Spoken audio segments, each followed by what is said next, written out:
Espero que tudo esteja muito bem com vocês. Por aqui tudo bem, vamos prosseguindo com o nosso estudo. Nós estamos indo para o quinto episódio sobre Jesus o Maravilhoso, da nossa série apresentando Jesus, porque ele é o centro de toda a palavra de Deus, né?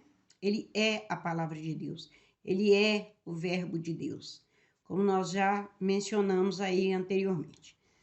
Mas vamos dar prosseguimento falando com vocês sobre Jesus o Maravilhoso.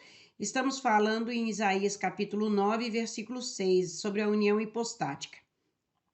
E o seu nome será maravilhoso, conselheiro, Deus forte, Pai da eternidade, príncipe da paz.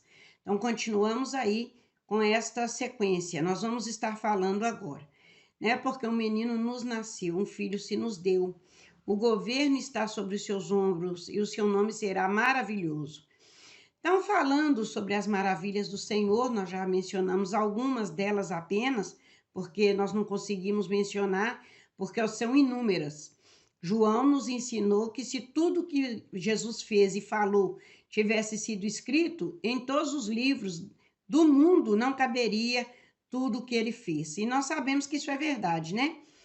Então, aqui, assim, a nossa proposta com esses estudos não é provar o quanto a gente sabe de Jesus, mas é mencionar e relacionar e exaltar e honrar a pessoa bendita do Senhor Jesus. O desejo do nosso coração é que essa palavra ela traga mais temor, que ela traga mais obediência, que a gente possa reverenciar melhor esse nome tão poderoso, tão grande, né? Então, nós vamos falar hoje mais um pouquinho sobre o nome dele, que realmente é lindo. E nós vamos falar agora sobre Jesus como conselheiro, porque ele é maravilhoso em conselhos, né? Aquele que nos daria instruções e conselhos valiosos, está escrito em Isaías, no capítulo 28, no versículo de número 29, que ele é grande em conselhos e sabedoria. Então, os conselhos dados a Faraó por José foram magníficos, mudou aquela nação por toda a eternidade, né? Por todos os tempos mudou aquela civilização. Antes de José, o Egito era um, depois de José, o Egito era outro. E como que isso sucedeu? Com a revelação de um sonho que Faraó teve, né? Das espigas cheias e vazias, e das vacas gordas e as vacas mirradas.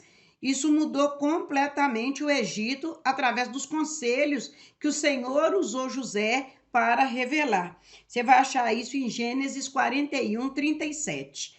Então, é por isso que o nosso Deus, ele é conselheiro. Poderíamos usar vários textos, né, sobre conselhos, porque o Senhor nos dá conselhos maravilhosos. Ele disse, né, eu te darei conselhos, eu te darei instrução, e sobre as minhas vistas tu estarás seguro.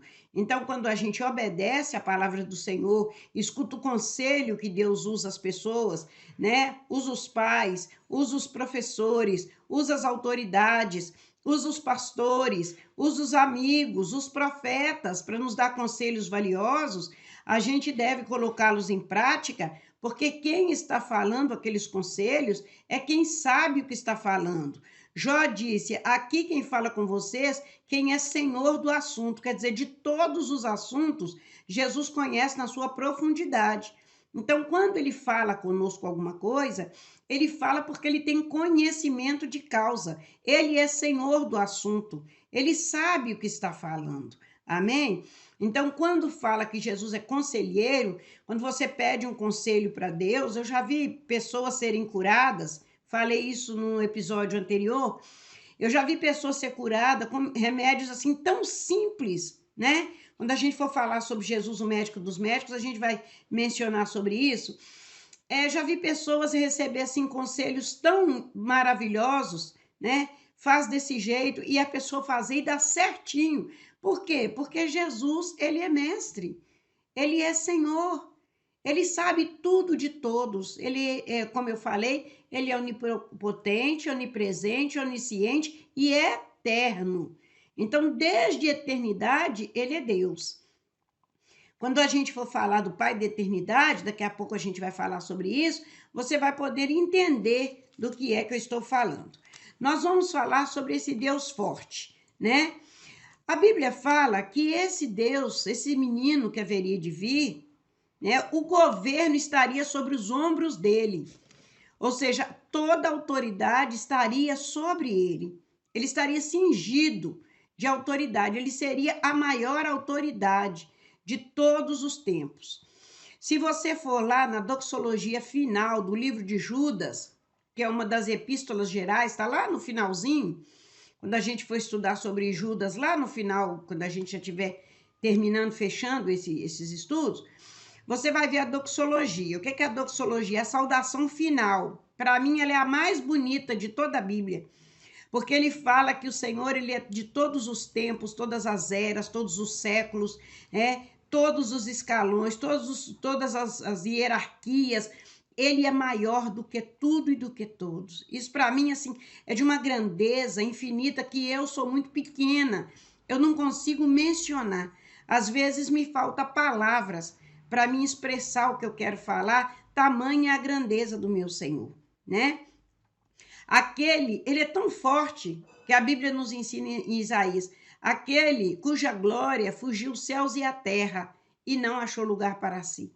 A terra não comporta a glória de Deus, ela ultrapassa os limites da terra, ela ultrapassa os limites das galáxias, ela ultrapassa os limites do terceiro céu e não acha lugar para contê-la.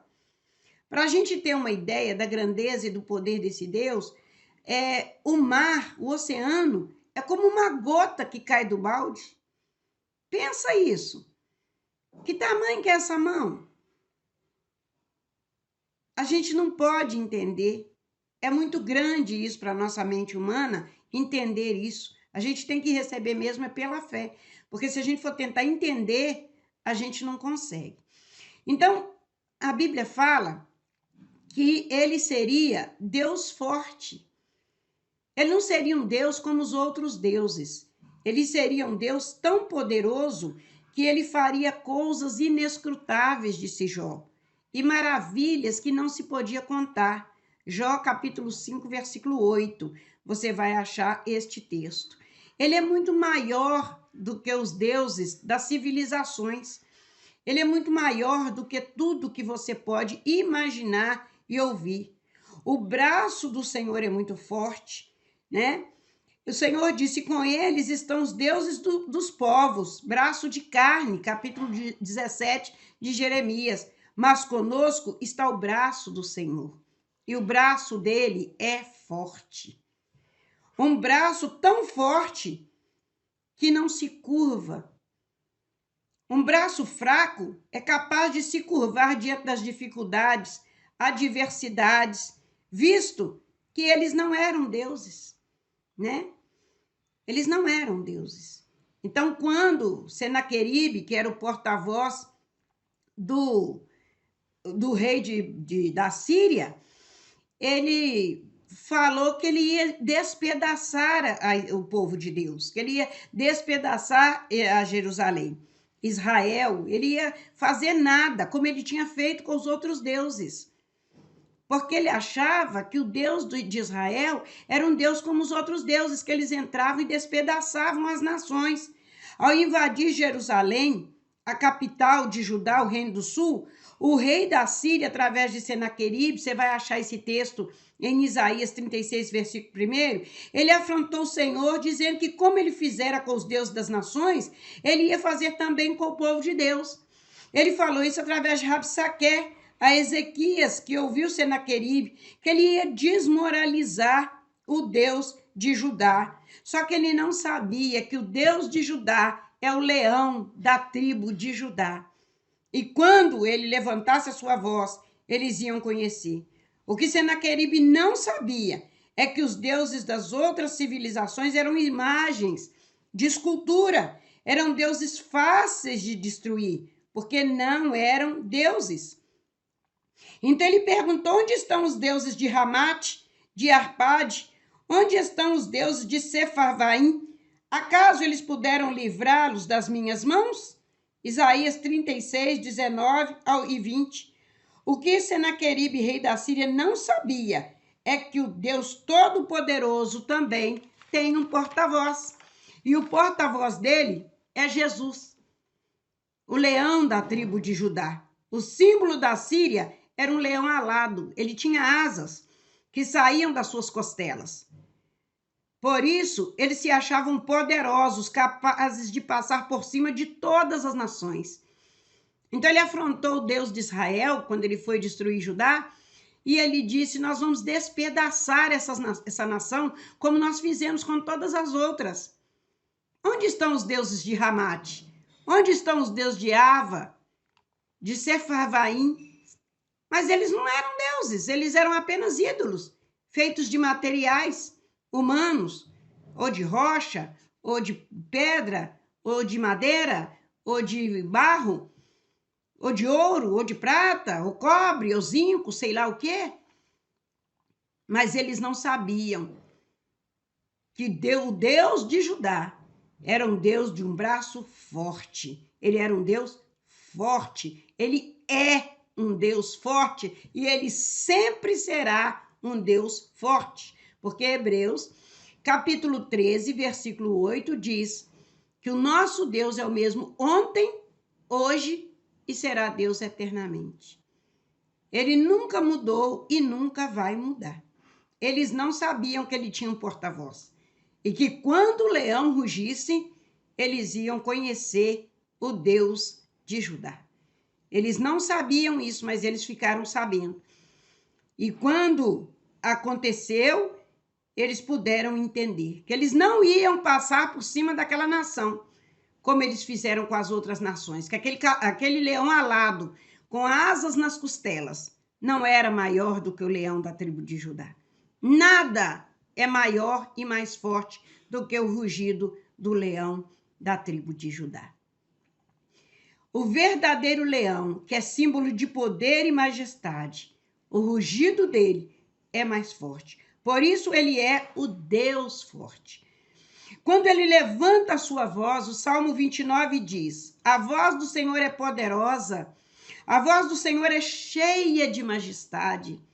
A voz do Senhor quebra os cedros. Sim, o Senhor despedaça os cedros do Líbano.